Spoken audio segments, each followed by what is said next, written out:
Baik adik-adik yang terkasih, selamat bertemu kembali. Ya, semoga dalam pembelajaran kali ini kalian tetap sehat walafiat. Kita akan mendalami satu tema baru, yaitu gereja sebagai umat Allah. Baik, marilah kita di awal pelajaran kita mulai dengan doa. Dalam nama Bapa dan Putra dan Roh Kudus. Amin. Ya Bapa, sumber keselamatan hidup kami, puji dan syukur kami haturkan kepadamu, karena Engkau telah menyatukan kami dari berbagai tempat, suku bangsa dan bahasa menjadi umat-Mu yang kudus, yaitu gereja. Melalui pertemuan ini kami ingin memahami lebih mendalam tentang gereja sebagai umat Allah, dan kemudian menghayatinya dalam kehidupan keseharian kami. Mampukanlah kami membuka hati, budi dan pikiran kami dalam pertemuan ini, agar selanjutnya dapat hidup sebagai anggota gereja-Mu. Demi Kristus Tuhan dan pengantara kami. Amin. Dalam nama Bapa dan Putra dan Roh Kudus. Amin. Baik adik-adik yang terkasih, sebelum kita melihat banyak hal terkait dengan tema pada hari ini, kita melihat terlebih dahulu bagaimana pandangan tentang gereja menurut pemahaman banyak orang. Yang pertama, ada orang yang melihat gereja sebagai gedung atau gereja adalah gedung. Ya, gereja adalah rumah Allah, tempat beribadah, tempat dilaksanakannya misa atau merayakan ekaristi umat Katolik atau umat Kristiani pada umumnya. Ini pandangan yang pertama. Pandangan yang kedua, gereja adalah ibadat. Ya, gereja di sini dilihat sebagai lembaga rohani yang menyalurkan kebutuhan manusia dalam relasinya dengan Allah lewat ibadat-ibadat. Atau dengan kata lain, gereja adalah lembaga yang mengatur dan menyelenggarakan ibadat-ibadat. Ya, gereja adalah persekutuan umat yang beribadat. Ini konsep yang kedua. Pandangan yang ketiga melihat gereja adalah ajaran. Ya, gereja adalah lembaga untuk mempertahankan dan mempropagandakan seperangkat ajaran yang biasanya dirangkum dalam sebuah buku yang disebut katekismus. Untuk bisa menjadi anggota gereja, si calon harus mengetahui sejumlah ajaran atau dogma atau doktrin. Kemudian menjadi anggota gereja berarti menerima sejumlah kebenaran yang ada dalam doktrin atau dogma atau ajaran-ajaran tersebut. Kita lanjut ke pandangan yang berikut. Gereja adalah organisasi atau lembaga sejagat atau lembaga internasional. Gereja di sini dilihat sebagai organisasi dengan pemimpin tertinggi di Roma dan cabang-cabangnya sampai ke pelosok-pelosok seantero jagat. Ya, garis komando dan koordinasi diatur dengan rapi dan teliti. Ya, di dalamnya ada pimpinan-pimpinan mulai dari paus, uskup-uskup, pastor-pastor, biarawan-biarawati, dan umat Allah. Kemudian ada yang melihat gereja sebagai umat pilihan. Ya, gereja di sini dilihat sebagai kumpulan orang yang dipilih dan dikhususkan Allah untuk diselamatkan. Tanpa menjadi anggota gereja, maka tidak akan diselamatkan untuk masuk surga. Yang terakhir, gereja dilihat sebagai badan sosial. Ya, pemahaman di sini, gereja adalah lembaga yang menyelenggarakan sekolah-sekolah misalnya, rumah sakit, dan berbagai macam usaha untuk menolong orang-orang miskin. Ya, selanjutnya mari kita lihat pengertian sesungguhnya tentang gereja. Ya, kata gereja itu berasal dari bahasa Portugis, yakni kata igreja, yang diambil dari kata bahasa Yunani eklesia, berarti kumpulan, pertemuan, atau juga rapat. Ya, Paus Fransiskus menjelaskan eklesia sebagai pertemuan akbar orang-orang yang dipanggil. Ya, Allah memanggil kita semua untuk menjadi keluarganya. Kemudian gereja itu adalah kasih Allah yang diaktualisasikan dalam mencintai dirinya dan orang lain, semua orang tanpa membeda-bedakan. Ya, kemudian gereja adalah keluarga yang kita cintai dan mencintai kita. gereja itu menjadi nyata ketika karunia Roh Kudus menemui hati para rasul dan membakar semangat mereka untuk pergi keluar dan memulai perjalanan mereka untuk memberitakan Injil dan menyebarkan kasih Allah. Ciri-ciri gereja sebagai umat Allah yang tampak dalam cerita tersebut itu adalah kesatuan dalam sebuah persaudaraan sejati. Bagaimana ajaran kitab suci atau kitab sebagai dasar biblis gereja sebagai umat Allah? Ini kita bisa lihat dalam Kisah Para Rasul bab 2 ayat 41 sampai dengan 47. Mari kita lihat. Orang-orang yang menerima perkataan itu memberi diri dibaptis, dan pada hari itu jumlah mereka bertambah kira-kira 3.000 jiwa. Mereka bertekun dalam pengajaran rasul-rasul dan dalam persekutuan, dan mereka selalu berkumpul untuk memecahkan roti dan berdoa. Maka ketakutanlah mereka semua, sedang rasul-rasul itu mengadakan banyak mujizat dan tanda. Dan semua orang yang telah menjadi percaya tetap bersatu, dan segala kepunyaan mereka adalah kepunyaan bersama. Dan selalu ada dari mereka yang menjual harta miliknya, lalu membagi-bagikannya kepada semua orang sesuai dengan keperluan masing-masing. Dengan bertekun dan dengan sehati mereka berkumpul tiap-tiap hari dalam bait Allah. Mereka memecahkan roti di rumah masing-masing secara bergilir dan makan bersama-sama dengan gembira dan dengan tulus hati sambil memuji Allah. Dan mereka disukai semua orang, dan tiap-tiap hari Tuhan menambah jumlah mereka dengan orang yang diselamatkan. Kemudian teks kitab suci yang kedua kita lihat dari 1 Korintus bab 12 ayat 7 sampai dengan 11. Tetapi kepada tiap-tiap orang dikaruniakan pernyataan roh untuk kepentingan bersama. Sebab kepada yang seorang roh memberikan karunia untuk berkata-kata dengan hikmat, dan kepada yang lain roh yang sama memberikan karunia berkata-kata dengan pengetahuan. Kepada yang seorang roh yang sama memberikan iman, dan kepada yang lain ia memberikan karunia untuk menyembuhkan. Kepada yang seorang roh memberikan kuasa untuk mengadakan mujizat, dan kepada yang lain ia memberikan karunia untuk bernubuat, dan kepada yang lain lagi ia memberikan karunia untuk membedakan macam-macam roh. Kepada yang seorang ia memberikan karunia untuk berkata-kata dengan bahasa roh, dan kepada yang lain ia memberikan karunia untuk menafsirkan bahasa roh itu. Tetapi semua itu dikerjakan oleh roh yang satu dan yang sama, yang memberikan karunia kepada tiap-tiap orang secara khusus seperti yang dikehendakinya. Teks yang ketiga mari kita lihat bersama 1 Korintus bab 12 ayat 12 sampai dengan 18. Karena sama seperti tubuh itu satu dan anggota-anggotanya banyak, dan segala anggota itu sekalipun banyak merupakan satu tubuh, demikian pula Kristus. Sebab dalam satu roh kita semua, baik orang Yahudi maupun orang Yunani, baik budak maupun orang merdeka, telah dibaptis menjadi satu tubuh, dan kita semua diberi minum dari satu roh. Karena tubuh juga tidak terdiri dari satu anggota, tetapi atas banyak anggota. Andai kata kaki berkata, karena aku bukan tangan, aku tidak termasuk tubuh. Jadi benarkah ia tidak termasuk tubuh? Dan andai kata telinga berkata, karena aku bukan mata, aku tidak termasuk tubuh. Jadi benarkah ia tidak termasuk tubuh? Andai kata tubuh seluruhnya adalah mata, di manakah pendengaran? Andai kata seluruhnya adalah telinga, di mana penciuman? Tetapi Allah telah memberikan kepada anggota masing-masing secara khusus suatu tempat pada tubuh seperti yang dikehendakinya. Setelah melihat beberapa teks tadi, kita lihat beberapa penjelasan berikut.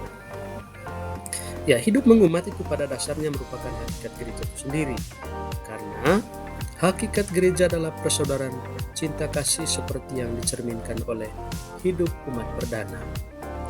Kita sudah melihatnya dalam Kisah Para Rasul bab 2 ayat 41 sampai dengan 47. Kemudian dalam hidup mengumat banyak karisma dan rupa-rupa karunia yang dapat dilihat, diterima dan digunakan untuk kekayaan seluruh gereja. Hidup gereja yang terlalu menampilkan segi organisatoris dan struktural dapat mematikan banyak karisma dan karunia yang muncul dari bawah. Ya, ini tadi sesuai dengan bacaan dari kitab suci 1 Korintus bab 12 ayat 7 sampai dengan 10. Selanjutnya, dalam hidup berumat, semua orang yang merasa menghayati martabat yang sama akan bertanggung jawab secara aktif dalam fungsinya masing-masing untuk membangun gereja dan memberikan kesaksian kepada dunia. Kita bisa lihat di beberapa teks itu, baik di Efesus maupun 1 Korintus. Ya, setelah kita melihat dasar biblis dari beberapa teks kitab suci, berikutnya kita melihat ajaran gereja tentang makna gereja sebagai umat Allah. Ya, mari kita lihat bersama dokumen Lumen Gentium artikel yang kedua. Ya, kita beri judul Rencana Bapa yang bermaksud menyelamatkan semua orang. Ya, kita lihat bersama. Atas keputusan kebijaksanaan serta kebaikannya yang sama sekali bebas dan rahasia, Bapa yang kekal menciptakan dunia semesta. Ia menetapkan bahwa ia akan mengangkat manusia untuk ikut serta menghayati hidup ilahi. Ketika dalam diri Adam, umat Allah manusia jatuh. Ia tidak meninggalkan mereka, melainkan selalu membantu mereka supaya selamat demi Kristus penebus citra Allah yang tak kelihatan, yang sulung dari segala makhluk. Adapun semua orang yang sebelum segala zaman telah dipilih oleh Bapa, telah dikenalnya dan ditentukannya sejak semula untuk menyerupai citra putranya, supaya dialah yang menjadi sulung di antara banyak saudara. Bapa menetapkan untuk menghimpun mereka yang beriman akan Kristus dalam gereja kudus. Gereja itu sejak awal mula dunia telah diperlambangkan serta disiapkan dalam sejarah bangsa Israel dan dalam perjanjian lama. Gereja didirikan pada zaman akhir, ditampilkan berkat pencurahan roh, dan akan disempurnakan pada akhir zaman.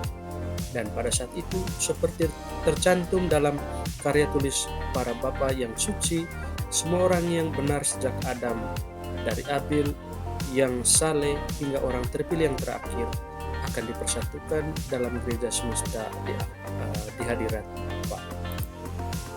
Selanjutnya dalam Lumen Gentium artikel keempat, Roh Kudus yang menguduskan gereja. Ketika sudah selesailah karya yang oleh Bapa dipercayakan kepada Putra untuk dilaksanakan di dunia, diutuslah Roh Kudus pada hari Pentakosta untuk tiada hentinya menguduskan gereja. Dengan demikian umat beriman akan dapat mendekati Bapa melalui Kristus dalam satu roh. Dialah roh kehidupan atau sumber air yang memancar untuk hidup kekal. Melalui dia, Bapa menghidupkan orang-orang yang mati karena dosa, sampai ia membangkitkan tubuh mereka yang fana dalam Kristus. Roh itu tinggal dalam gereja dan dalam hati umat beriman, bagaikan dalam kenisa.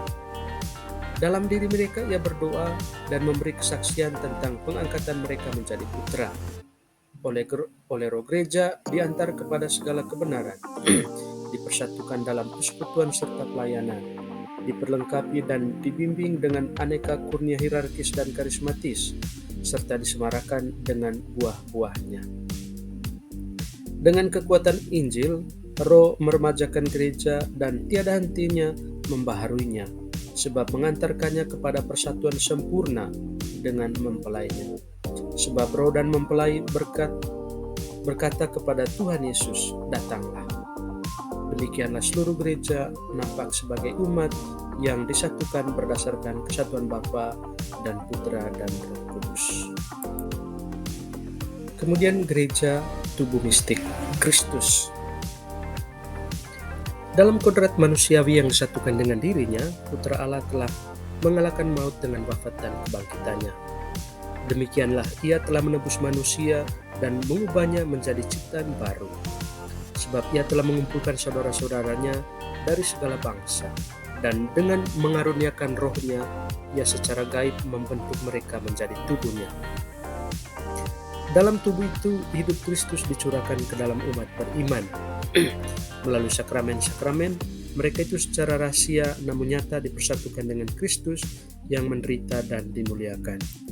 Sebab berkat baptis kita menjadi serupa dengan Kristus, karena dalam satu roh kita semua telah dibaptis menjadi satu tubuh. Ya, dengan upacara suci itu dilambangkan dan diwujudkan persekutuan dengan wafat dan kebangkitan Kristus. Sebab oleh baptis kita telah dikuburkan bersama dengan Dia ke dalam kematian. Tetapi bila kita telah dijadikan satu dengan apa yang serupa dengan wafatnya, kita juga akan disatukan dengan apa yang serupa dengan kebangkitannya. Dalam pemecahan roti Ekaristi, kita secara nyata ikut serta dalam tubuh Tuhan. Maka kita diangkat untuk bersatu dengan Dia dan bersatu antara kita. Karena roti adalah satu, maka kita yang banyak itu merupakan satu tubuh, sebab kita semua mendapat bagian dalam roti yang satu itu. Demikianlah kita semua dijadikan anggota tubuh itu, sedangkan masing-masing menjadi anggota yang seorang terhadap yang lain. Adapun semua anggota tubuh manusia, biarpun banyak jumlahnya, membentuk hanya satu tubuh. Begitu pula para beriman dalam Kristus, juga dalam pembangunan tubuh Kristus terhadap aneka ragam anggota dan jabatan. Satulah roh yang membagikan aneka anugerahnya, sekedar kekayaannya, dan menurut kebutuhan pelayanan supaya bermanfaat bagi gereja. Di antara karunia-karunia itu, rahmat para rasul mendapat tempat istimewa, sebab roh sendiri menaruh juga para pengemban karisma di bawah kewibawaan mereka. Roh itu juga secara langsung menyatukan tubuh dengan daya kekuatannya dan melalui hubungan batin antara para anggota. Ia menumbuhkan cinta kasih di antara umat beriman dan mendorong mereka untuk mencintai. Maka bila ada satu anggota yang menderita, maka semua ikut menderita. Atau bila satu orang dihormati, maka semua anggota yang lain ikut bergembira. Ya, selanjutnya dalam Lumen Gentium artikel yang ke-7, gereja tubuh mistik Kristus. Ya, kepala tubuh itu Kristus. Ya, ia citra Allah yang tak kelihatan dan dalam Dia segala-galanya telah diciptakan. Ya, ia mendahului semua orang dan segala-galanya berada dalam Dia. Dialah kepala tubuh yakni gereja. Dia pula pokok pangkal yang sulung dari orang mati, supaya dalam segala-galanya Dialah yang utama. Dan kekuatannya agung, Ia berdaulat atas langit dan bumi, dan dengan kesempurnaan serta karyanya yang amat luhur, Ia memenuhi seluruh tubuh dengan kekayaan kemuliaannya. Semua anggota harus menyerupai Kristus sampai Ia terbentuk dalam mereka. Maka dari itu kita diperkenankan memasuki misteri-misteri hidupnya, disamakan dengannya, ikut mati dan bangkit bersama dengannya, hingga kita ikut memerintah bersama dengannya. Selama masih mengembara di dunia dan mengikuti jejaknya dalam kesusahan dan penganiayaan, kita digabungkan dengan kesesaraannya sebagai tubuh dan kepala. Kita menderita bersama dengannya, supaya kelak dimuliakan bersama dengannya pula.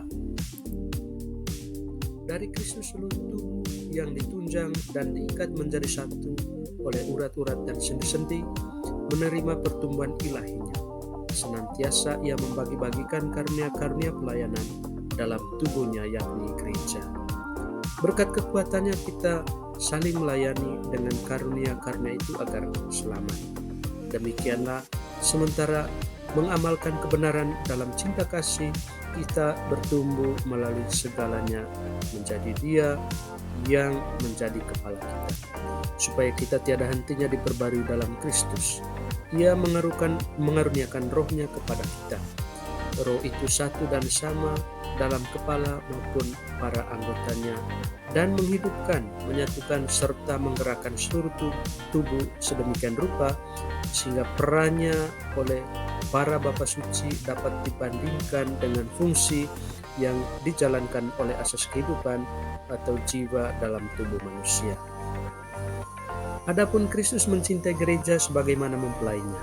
Ia menjadi teladan bagi suami yang mengasihi istrinya sebagai tubuhnya sendiri, sedangkan gereja patuh kepada kepalanya, sebab dalam Dia tinggallah seluruh kepenuhan Allah secara badania.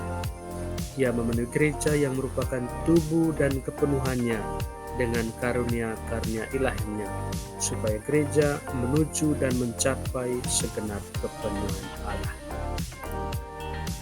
Baik, setelah kita melihat beberapa dokumen dari Lumen Gentium tersebut, mari kita lihat beberapa yang perlu kita garis bawahi tentang hakikat gereja sebagai umat Allah. Yang pertama, umat Allah merupakan satu pilihan dan panggilan dari Allah sendiri. Ya, umat Allah adalah bangsa terpilih atau bangsa terpanggil. Kemudian yang kedua, umat Allah itu dipanggil dan dipilih untuk Allah, untuk misi tertentu, yaitu menyelamatkan dunia. Hubungan antara Allah dan umatnya dimeteraikan oleh satu perjanjian. Ya, umat harus menaati perintah-perintah Allah dan Allah akan selalu menepati janji-janjinya. Umat Allah selalu dalam perjalanan melewati padang pasir menuju tanah terjanji seperti umat Allah perjanjian lama. Ya, umat Allah selalu dalam perjalanan melewati padang pasir menuju tanah terjanji. Ya, artinya kita sebagai gereja umat Allah sedang bersiara menuju rumah Bapa yang di surga. Kemudian beberapa poin yang berikut yang terakhir, hakikat gereja sendiri adalah persaudaraan cinta kasih sebagaimana jelas tampak dalam praktik hidup gereja perdana. Ya, adanya aneka macam karisma dan karunia yang tumbuh di kalangan umat yang mestinya dipelihara dan dikembangkan untuk pelayanan dalam jemaat. Dan yang terakhir, seluruh anggota gereja memiliki martabat yang sama sebagai satu anggota umat Allah, meskipun di antara mereka terdapat fungsi yang berbeda-beda. Ya, kemudian bagian yang terakhir, apa konsekuensi gereja sebagai umat Allah? Konsekuensi untuk awam, ini yang pertama, atau umat. Umat harus menyadari kesatuannya dengan umat yang lain, atau menghayati iman dalam kebersamaan. Ya, umat aktif mengambil bagian dalam kegiatan hidup gereja di lingkungan atau wilayah dengan segala karisma dan karunia yang dimiliki. Kemudian konsekuensi untuk hierarki mesti menyadari bahwa tugas kepemimpinan yang diembannya adalah tugas pelayanan. Mereka berada di tengah-tengah umat sebagai pelayan. Ya, hierarki semestinya memberi ruang dan tempat bagi umat untuk berperan aktif ikut dalam membangun gereja dengan karisma dan karunia yang mereka miliki. Kemudian konsekuensi yang terakhir dalam hubungan hierarki dengan umat, hierarki harus memandang umat sebagai partner kerja dalam membangun gereja, bukan sebagai pelengkap penderita yang seolah-olah tidak berperan apa-apa. Hierarki juga harus memperlakukan seluruh anggota gereja sebagai satu umat Allah yang memiliki martabat yang sama meskipun menjalani fungsi yang berbeda-beda. Baik adik-adik yang dikasihi, demikianlah sedikit materi kita untuk hari ini. Mudah-mudahan materi yang kita sudah lihat bersama ini bermanfaat untuk kalian semua. Ya, untuk mengakhiri pertemuan kali ini, marilah kita bersama-sama berdoa. Dalam nama Bapa dan Putra dan Roh Kudus. Amin. Ya Bapa yang Maha Bijaksana, Engkau telah menyegarkan pemahaman kami tentang gereja sebagai umat Allah dalam pertemuan kami ini.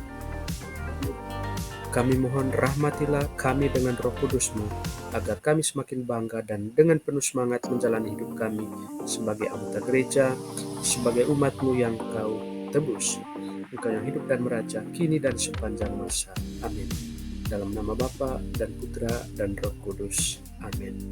Baik adik-adik, demikian materi atau pertemuan kita hari ini. Semoga materi ini dapat bermanfaat bagi kalian semua. Ya, kita bertemu dalam materi-materi selanjutnya.